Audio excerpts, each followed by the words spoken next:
সকালটা কি সুন্দর, এলাকার দিনে সাপা এই সকালে উঠে না।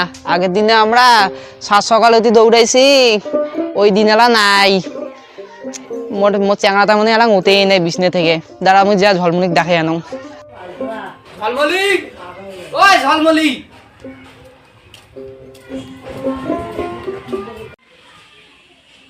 সকাল সকাল ডাকে দিচ্ছে গিয়ে দেখো।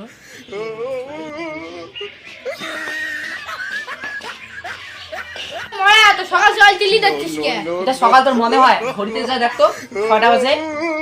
এখন না বেশি গালা আওয়াজ হচ্ছে তোর। তুই বেশি চিল্লাই যাও। এগুলো লোকের সাথে কথা কয়ে পাওয়া যায় না। যা ভাত আনতে যা।